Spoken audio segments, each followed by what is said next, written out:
Hello, and welcome to 6 Degrees from Cannabis. I'm your host, Tori Rarick, PharmD and holistic healer. Each episode features a candid conversation about how connecting with the cannabis plant has enhanced an individual's wellness journey.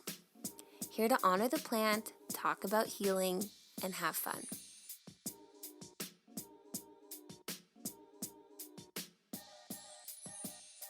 Okay. Before we get into this episode, I have a question for you. How adaptable are you? Learning to let go of control means being flexible and less rigid in your responses and emotions. I know, it's easier said than done, especially for my type A's. Where are you at? Our episode with Tamara today highlights her flexibility and resilience when it comes to being an entrepreneur in the cannabis industry. If you're aiming to allow more space in your life for satisfaction and pleasure, I want to invite you inside of the Well-Connected Self-Healing membership. This month, I'm guiding members through methods of surrendering and learning to release by operating from a state of flow more often. You can access the surrender rituals and trainings available to members by visiting toryrarick.com/membership. Hello, everyone. Welcome back to 6 Degrees from Cannabis. Tonight, I'm speaking with Tamara Anderson. She is the founder of the luxury Culinary and Cannabis Events, which brings together healthcare professionals, advocacy groups, and food and wine experts within the community for a great cause. And one of the highest goals of Culinary and Cannabis Events is to refute the stigma associated with medical marijuana treatment by exploring its delicious culinary possibilities. Tamara is also a nurse who works with patients primarily with debilitating pain. And so it was through this combination of her love of baking and solid cannabis research that she decided she would create a world-class experience for medical marijuana patients. Welcome, Tamara. Thank you. Thank you for having me. So I would love to just take it back and hear about your first experience with cannabis. Okay, so I'm probably considered a late bloomer or a late bloomer to my friends. I've always been full of energy, really, really hyper, always on the go, always everybody's cheerleader. So, a lot of my friends started smoking when they were like 12 or 13. And I was like, oh, I don't need that. I have enough energy. I feel good already. I don't need to feel better. And then on top of that, in combination of that, my mom is a recovering addict, and she got into NA when I was 10. So when I was younger, from the time I was 10, she would take me to meetings with her. So I would Okay. listen to these stories of like, people that had smoked and ended up smoking primos or had done drugs. And I was just like, okay, I never want to be like that. So I'm good. I'll stay away from the drugs.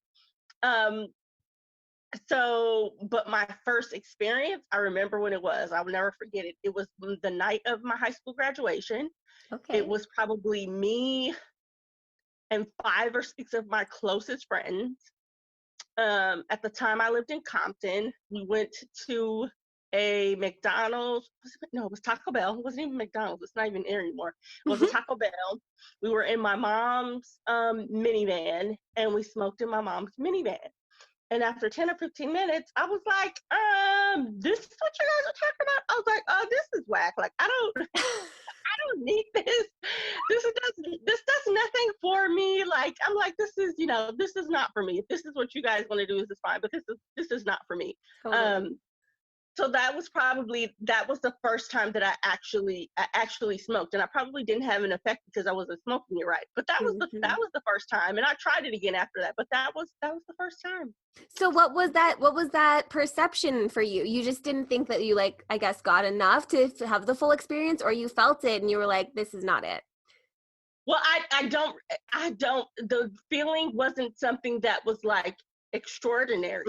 For me, it Mm-hmm. was like, if I'm gonna do this and potentially all these things that could potentially happen to me because of the knowledge, that the information that was available back then, I was like, this is not worth it. Like, because Sure. I felt generally, I felt good anyways. Like Mm-hmm. so I was just like, yeah, no, we could cancel this out. So I That was just that.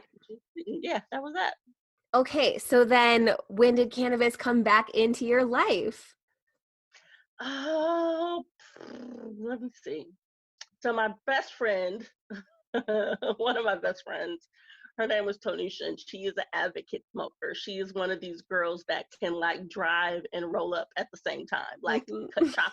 chop it up, roll up the blunt, all that at the same time while she's driving and singing. For sure. So I hung out with her and hung out a lot with her. So the probably came back into my life when, after I had my son and I moved out on my own, and she and Mm-hmm. I lived together. And it was probably just recreational. Like, we would have parties at our house and get-togethers, and you drink and you smoke and you Mm-hmm. hang out. Like, that's what you did in those days. So that time, and then probably it wasn't something that was frequent for me. Like, to this day, I still don't roll. Like, I'm Mm-hmm. not a big smoker. I'm more on edibles, but I still don't Mm-hmm. roll. Like, if I want to smoke, I do like pre-rolls, or I have a bong or a pipe or a vape, but I still don't know how to roll. That's kind of sad now Okay. that I think about it, I but feel you. I'm in the club. I'm in the same club. Um, yeah. so you went to nursing school and you're a nurse. So then what was your perception like, or was it changed at all when you got into the medical profession? So I've always been a big advocate for holistic medicine for myself Mm-hmm. and for the people I love, even before I went to nursing school.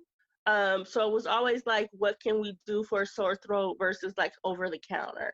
What can Mm-hmm. we do for our skin? So I've always been a big advocate for holistic medicine, period. And also because of my own, medical conditions. And a lot of times I was given a lot of stuff when I was little, and it just never seemed to work. So I Mm-hmm. would always try, different types of topicals or different type of things that could always work for me. Now, going to school for a nurse helped me understand the body differently. So for me, I look at the body as a machine, Mm-hmm. um, and how it works. So what you eat puts into it gives you different results. All of that gives you different results and gives you different things versus you modify them. So going to nursing school helped me understand that and understand the functionality of the body and each body part and each organ. Mm-hmm. Um, so definitely it changed my perspective in a lot of ways, because I'm like, well, what did we do before we had man-made medicine? Like, what are Right. the things that we did before this, and how did we survive before these things, and what can we do to do that? So it definitely opened my eyes and changed my perspective. And I worked, while I was going to school, I worked at a cancer center, and I just Mm-hmm. remember the things that these cancer patients would go through, the things that they would lose, and seeing them go through things, and then hearing some of the things that doctors would suggest for them to do in combination with like their chemo or their radiation.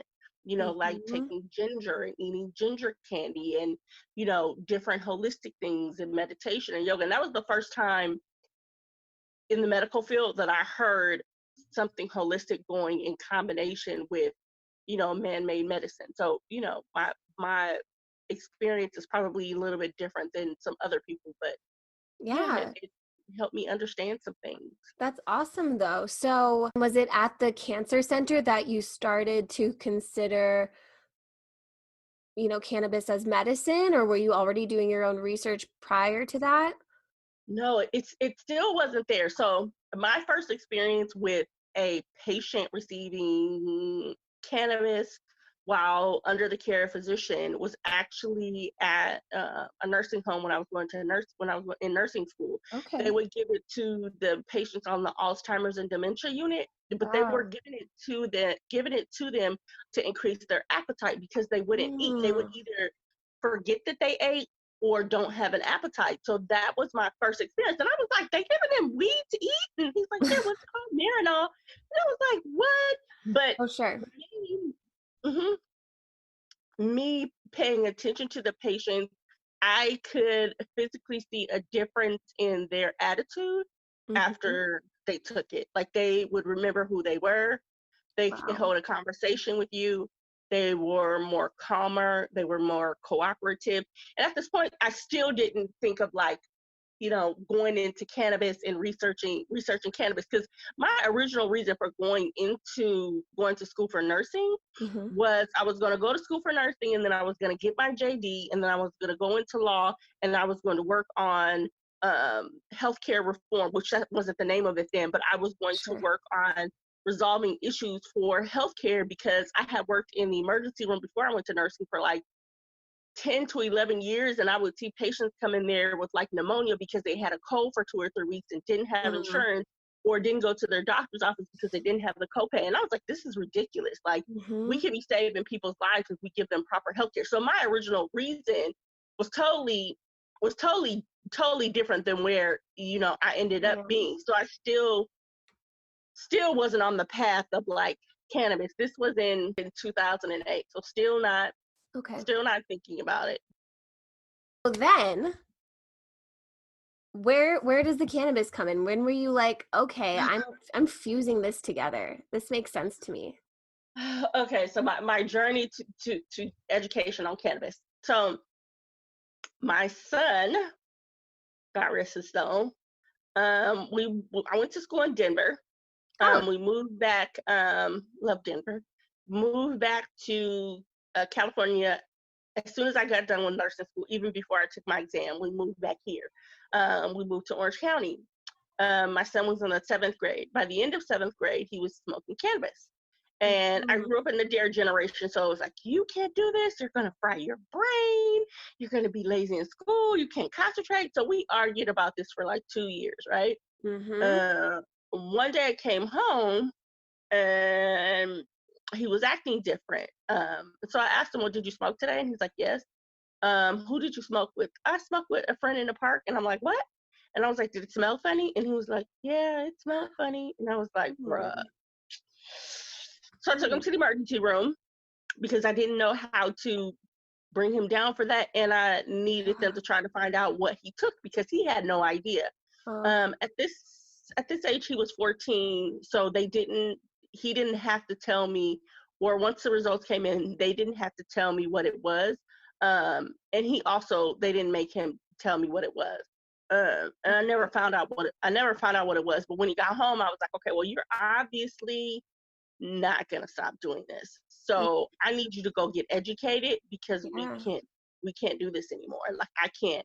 I'm a single mom. We are out here in the boonies. Like if something happens to you, it's just me, you, and your sister. So Right. like I need you to go figure this out so you don't make this mistake anymore. Mhm. Um, when he got back, he was like, Mom, I don't just want the cannabis. I need it. He was like, I needed to sleep at night. I needed to focus in school. I needed to ride my skateboard. I needed to play soccer. He was like, I need it. Me and my son have a rare medical condition called Job syndrome. But Okay. my son had a lot of comorbidities, more than I did. Okay. Um, so he also had like scoliosis. He had a benign tumor on his knee.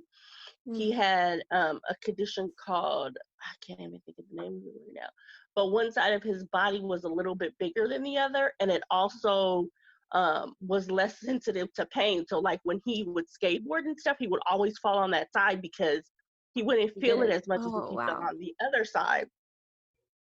So I was like, okay, well then that makes sense. So at this time he started reaching it. So he was way more versed in like sativa, indica, terpenes, all of this. This was the kid that like went into a dispensary and he wasn't like, I want to know, give me OG Bubba Kush. He was like, no, what is the THC CBD ratio? And the Yeah. bartenders would look at him like he was bonkers. Like, what are you talking about? Right. Like, dude, I have no idea. He's like, no, I don't want just the top shelf. I need the one with this ratio, with Right. the highest She highest knew ratio. medicine. Yeah. So he was the start on my journey as far as like being educated on cannabis and looking at it differently than just Yeah. smoking to get high. It still, for me, didn't kick in until a couple of years later as far as being an entrepreneur and going into a business with it.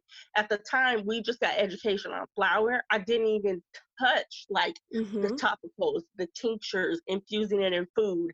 I didn't even touch that, just on the basic, the flour and what the flour can do for you and what the different feelings it can give for you, what that can do for you. So he would have like a different one that he would use for sleep, a different one he would use for anxiety, a Sure. different one that he would use for skateboarding. He would have those type of things and those relationships with the plant. And it was because I made him go get educated. But it was like, I'm doing this for a safety reason and because Yes. I'm a concerned mother.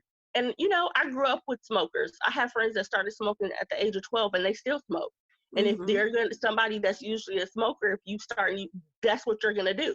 That's your Mm-hmm. thing. Like I think usually, that's like you don't stop. really interesting and conscious as a parent, instead of just shutting it down and shaming him, but to really hear him out, and then also open that conversation and the education and safety of it. I applaud you for that.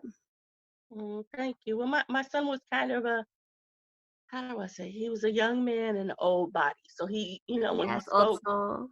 he spoke eloquently about what he wanted and what he needed. This kid Hmm. also did not like pain medicine. So it was like, okay, Yeah. well, if you're going to take this instead of pain medicine, like I don't want, as a mom, you don't want to see your kid in pain. No. So, whatever you can do for them to resolve that for them, if they find something and it's safe, then you do that Hmm. for them.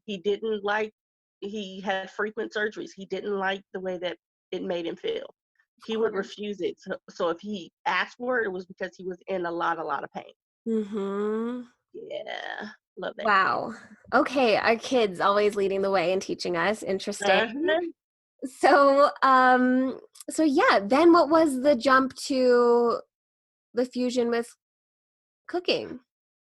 So the jump was, I'm a nurse by day. I went into healthcare thinking I was going to do something positive that would make me happy and change my life and do all of these things, right? Because with my medical condition, if I'm not happy, I'm not healthy, period. Hmm. Um, so initially, I opened my first business, which was Sugar and Spice, was alcohol infused desserts, which totally made me happy. Like seeing people eat my desserts, the reaction that they get on their face. So that was the counterbalance from like the nursing job that I was doing that was bringing in money, but I was miserable. I countered that with doing something that made me happy. Hmm. So on that journey, I live in Southern California. I would do a lot of events that involve celebrities. And in that whole scene. And then, my clients would also ask me, well, you cook with alcohol. Can you make these desserts with weed? And I'm like, yeah, but not for you. Like I do, but not for you, because at that time I didn't know about calculation and dosage. Like Sure. I knew how to, make a butter or make brownies or make cookies or whatever and have it for my friends, and that would be fine. But I wasn't to the point where I felt that I could add it to my menu. Totally. So it started out as like, okay, well, I keep getting asked for this. I don't want to miss out on money. Obviously, this is becoming a hot topic. If I keep getting asked for it over and over again, I need to try to learn how to incorporate this in my menu. So Hmm. it started with me like trying to look up recipes and find that kind of stuff. And I found tons of recipes, but none of them had information on those. None of them had information on, okay, you made it with this butter or this flour, how much is in per cookie or per brownie, or how much, what size should you cook, put that. None of that had that in there.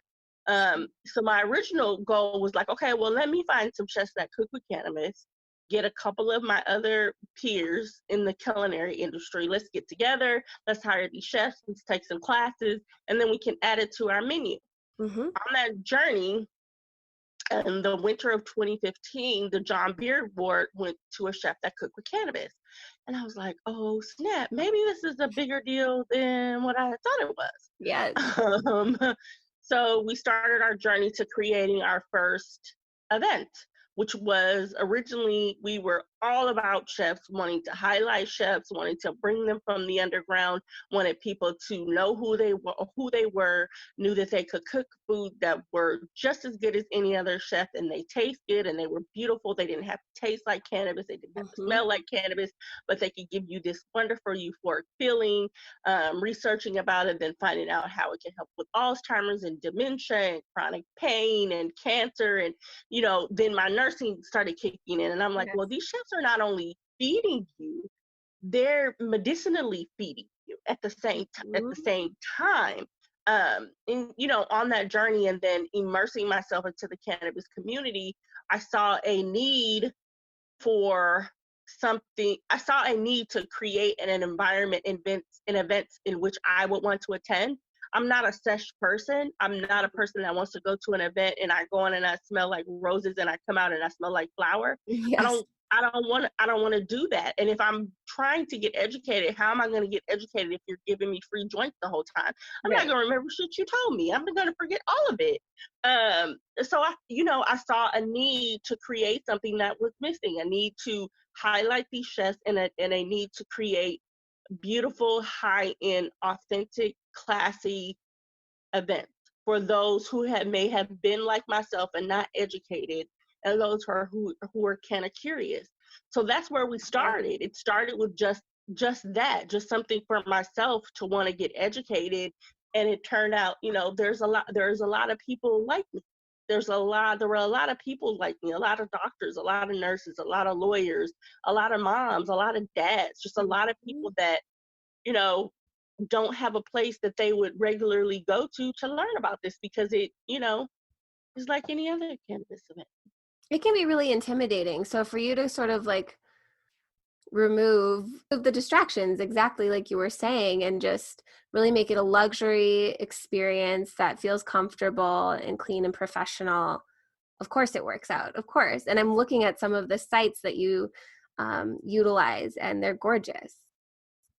Thank you. Yeah, I'm very picky on locations. I'm very, So very picky. what's like your favorite dish? Do you do themes, or what's the structure like? So myself, as far as like what I like to make cocktails and beverages is what I like to like personally, just because I feel like it's easier to consume and it hits faster than if you even eat. And I'm not necessarily, so the name of the company is Culinary and Cannabis, but I'm not necessarily the chef. I work with a lot of chefs. I do consulting with a lot of chefs. We refer people to chefs for catering and for cooking classes. I'm more of like the unofficial regulator. Like, how much are you serving? How much is in that dish? Why did you make that 100-milligram cookie? Are you trying to scare people away? And not only that, like, you messing with your money. If somebody needs to have 100 milligrams in order for them to get for it to impact them the way that they want to, then they need to buy 10 cookies. How about that? Completely. You messing with your money at the same time. So, I'm kind of in that in that space, in that corner. Do your chefs cook with like the full flower, or like do you isolate cannabinoids? Like, do you do just CBD dishes? They all differ. Okay. So we have chefs all over the world that we work with or can refer you to, and they all have a different preference on which they prefer to cook. Some of them cook with distillate, some of them cook with flour, some of them infuse while they're cooking, some of them just put it on top. It depends. It depends on what you want. So, when we refer someone, there's a whole series of questions that we ask you so we can match you up with the correct person to give you the type of experience that you want. Very cool. And so in the language of like your site, I'm seeing it an experience for medical marijuana patients, but you also said Canna Curious. So like this is open to anyone? Yeah, it's also our events, our in-person or our live events that we used to do. The majority of everything that was there was CBD or hemp. And that's just because it makes it easier if you're kind of curious to come find out about it, to come learn about it. And once you have that experience, then you can outreach to find out about THC. Then we can direct you. You know, most of the vendors that we have or businesses that we work with, they have both lines. But it's easier just to, if you're introducing someone to something, it's easier to introduce them with the hemp or the CBD, but you provide education on the whole plant. You know Right. what I mean? Like we do Exactly. our events, but we educate you on the THC. We educate you on everything, but making you accessible when you're there, it's just easier to do it with CBD or hemp. It just makes it more versatile. It just makes it, you know, people feel more comfortable to try it if you're out in public in a public space, that you're not afraid that, you know, you may consume too much because you don't know what your level of consumption is, Yes. or you don't necessarily know if that chef or the person preparing it, if they are correctly doing their calculation and dosage. We always hope that they do, Mm-hmm. but you know, it's kind of an unregulated market. So, Totally. you know, just creating a safe environment for people and creating trust with, you know, our other people that come. So we end up having longtime clients and not customers. Yes, I hear that. And so let's talk about that a little bit because obviously COVID has shaken up that event model. And so I want to Mm. hear more about how you've pivoted. So originally when it happened, I was totally like, I'm just gonna shut down until this is Mm. over. I'm not gonna do anything. I'm not gonna do anything, because the way that we do our events are ways that I would like to come to an event if I did them. Right. I don't like going to events where somebody is just talking to you and you know, you're doing that. And also going to events where you end up just talking to the person that you came with and you're not meeting any new people. So, Mhm. you know, the way that we do our events, they're interactive events where you get to touch the plant, taste the plant, feel the plant, smell the plant. You get the full experience of the plant, so you can decide if this is something that's for you. Yes. Um, so we transitioned, you know, it took me a minute to figure it out, but we transitioned to doing, we now have a Canna Spa Wellness Club. And in that club, we do these events. So the events are virtual events, but they're virtual DIY workshop and kits. So what it is we will do a different, right now we're doing topicals with one recipe, either a dessert recipe or a drink recipe, just because they're the shortest and the easiest to make. And then it will come with a topical. So our first one we did was like a CBD moisturizing scrub, and we partnered with Leanne from Della Baloo, who already has the product.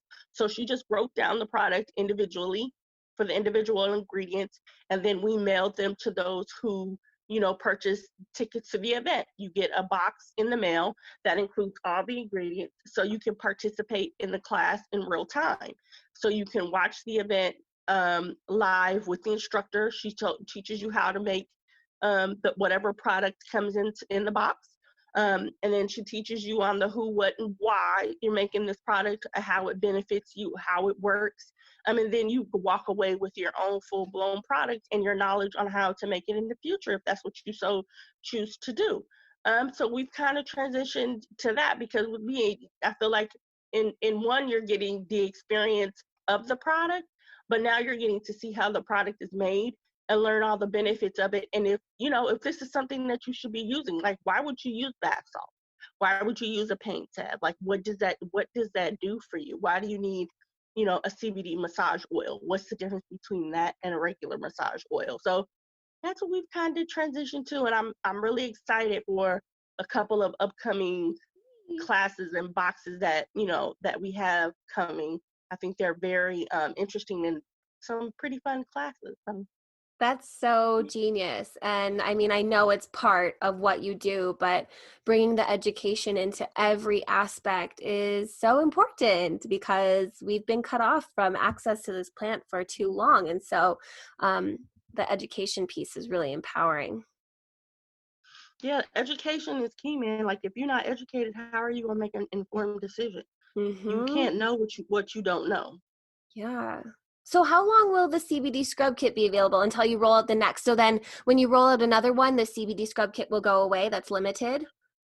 No, so after we do the class, they will be available online to purchase, and like whatever kit that you buy, it will go out once a month at the same time. So the Mm. past kits are available on the website, but the new ones are only like the one that we have coming up now, the one we have coming up for August. It won't be available after until the month of September.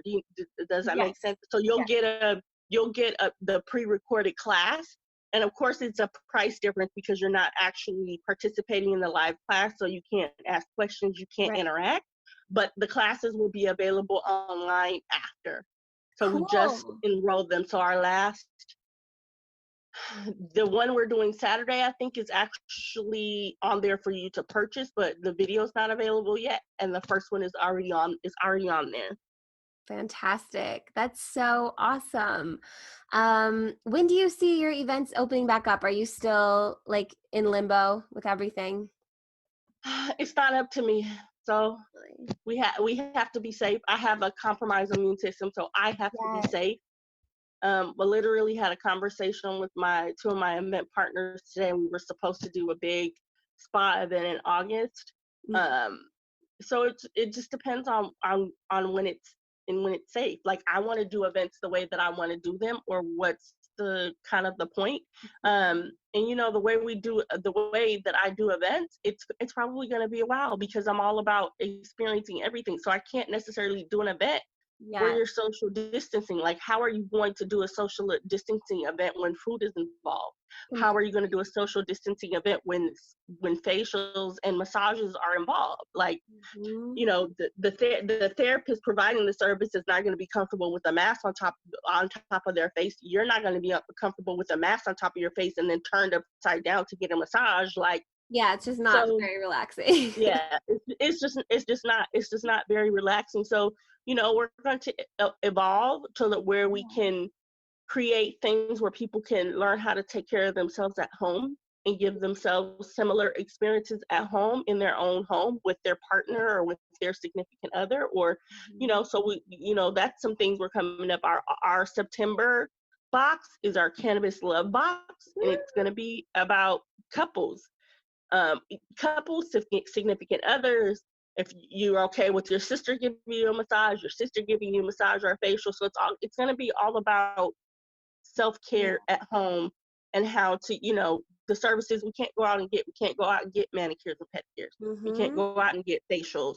So our September box is all about that, because we're all at home right now, but that doesn't mean we have to neglect our bodies. Yeah. Okay, that's awesome. Thanks for the sneak peek for September. So, if I mean, this is going to be obvious, I think, but what resources would you recommend to someone who is kind of curious? First of all, I would recommend following us. Ding, ding, ding, ding, ding. Yes. If you're looking into getting into cooking, and you're a novice and don't have experience, I always recommend those to follow Sherry Sicard. She is like the Martha Stewart of cannabis. She literally has classes from the basics of, like, making your own oils and butters, to making any type of infused food you want to make, any type of different topicals. So that would be somebody that I would recommend. If Mhm. you are a professional, you don't have your own product, but you want to implement products into your facility, say if you have a salon or a spa, then I recommend looking up Color Up Therapeutics. They are based out of Denver, but they have a whole line of professional level products for, like, estheticians, massage therapists. All of their stuff is equivalent. It's licensed professional type of products, so not just products that you buy over the counter. So those would be, as far as my go-to, those would be my go-to resources for people that are just starting out. Mm. And then two, like, if you want to get into this business, um, going, or right now attending as many virtual events that you can, because a lot of education is not written in books. A lot of it happens in between these rooms. Mhm. So that is the other thing that I recommend. Those are my recommendations. Awesome. Yeah, you're an event person. It makes sense. Community is everything, and especially the cannabis community. So, yeah, meet people. Meet people, network, So, grow your network. where can they find you? They can find us at culinaryandycannabis.com, as well as all of our social media links are there. We also have a YouTube channel that has some of our videos. But looking forward, this is an announcement too. We're also going to start doing Wellness Wednesdays on Instagram, where we will have different people in the wellness holistic space that will talk about their relationship with cannabis. So that's something else you can look forward to. So exciting. Congratulations on your success and continuing to shapeshift and be flexible in this climate and do it with such grace. Yeah, if you're an entrepreneur, you got to be flexible and innovative. You never know what's going to happen. You never know. Totally. Yeah. Okay. Well, thank you for everything tonight, Tamara. The people will check you out. Thank you. Thank you for having us. Thank you so much for tuning in to 6 Degrees from Cannabis. Don't forget to subscribe and leave a 5-star rating. You can find more information about holistic healing and what I do by visiting toryrarick.com. Find me on Instagram at YourGuideTori and connect with me through direct message anytime. Peace out.